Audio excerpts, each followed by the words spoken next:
मिर्जापुर के दौरे पर पहुंचे उप मुख्यमंत्री केशव प्रसाद मौर्य ने मीडिया से बात करते हुए कहा कि मझवा विधानसभा का चुनाव भारी अंतर से जीतेंगे। जब भी चुनाव आयोग चुनाव घोषित करेगा जीतेंगे। विपक्ष के द्वारा दुष्प्रचार का सहारा लेकर के जो लोकसभा में जनता को गुमराह करने का काम किया है, जनता उनकी असलियत जान चुकी है।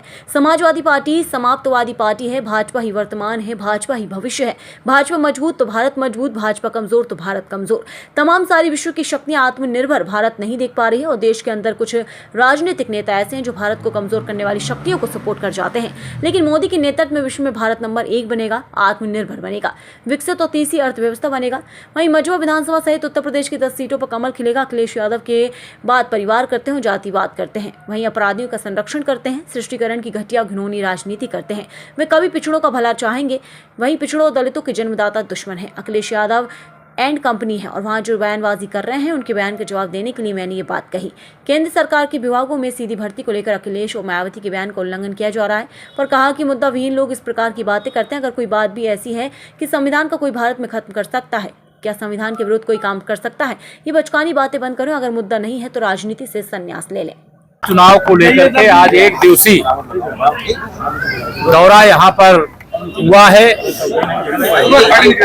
हमारे सभी शक्ति केंद्र से लेकर के जिले तक के जो जिम्मेदार वरिष्ठ कार्यकर्ता उनके साथ विस्तृत संवाद हुआ है। अभी जनप्रतिनिधियों के साथ बैठक हुई है और मझवा विधानसभा का चुनाव हम लोग भारी अंतर से, जब भी चुनाव आयोग चुनाव घोषित करेगा, जीतेंगे।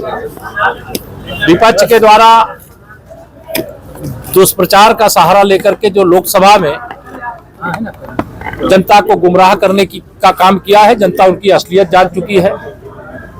समाजवादी पार्टी समाप्तवादी पार्टी है, भाजपा ही वर्तमान है, भाजपा ही भविष्य है।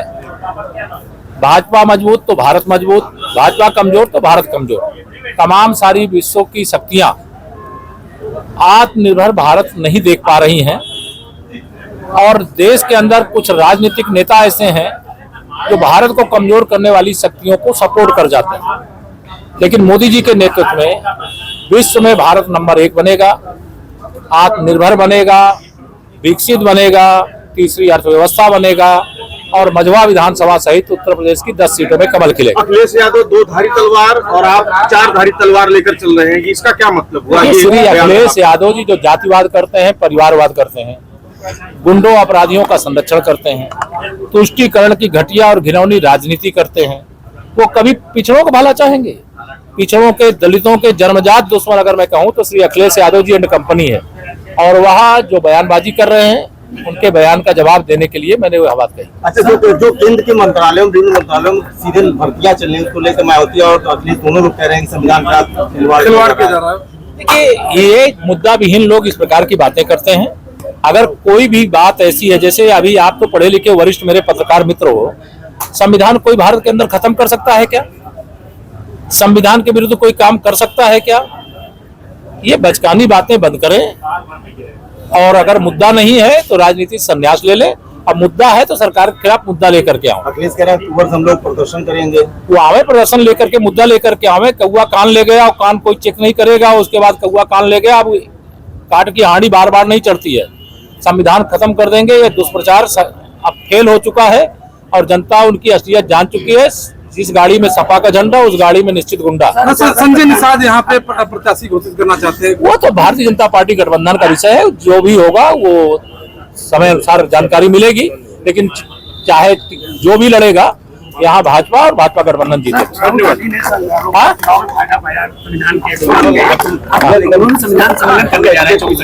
देखिए, वो कुछ भी कर लें। मैंने कहा अभी खटाखट उनका गायब हो गया, अब सपा चटोने वाले हैं। मैंने कहा कांग्रेस, श्री राहुल गांधी जी को कांग्रेस ही गंभीरता से नहीं लेती है, आप लोग भी गंभीरता से नहीं लेते हैं। उनके बयान चूंकि नेता प्रतिपक्ष हैं इसलिए दिखाते हैं, छापते हैं, सुनते हैं, अन्यथा वो क्या बोलते हैं, उनके बोलने के पीछे की क्या सोच है। वो देश की मजबूती चाहते हैं कि देश को कमजोर होने देखना चाहते हैं, सबका साथ सबका विकास चाहते हैं, गरीब को अमीर बनने देना चाहते हैं कि नहीं, युवाओं को आगे बढ़ने देना चाहते हैं कि नहीं, महिलाओं को सशक्तिकरण चाहते हैं कि नहीं, अन्नदाता किसानों को आत्मनिर्भर बनने देना चाहते हैं कि नहीं। उनके पास कोई एजेंडा नहीं है, वो मतलब कंफ्यूज नेता।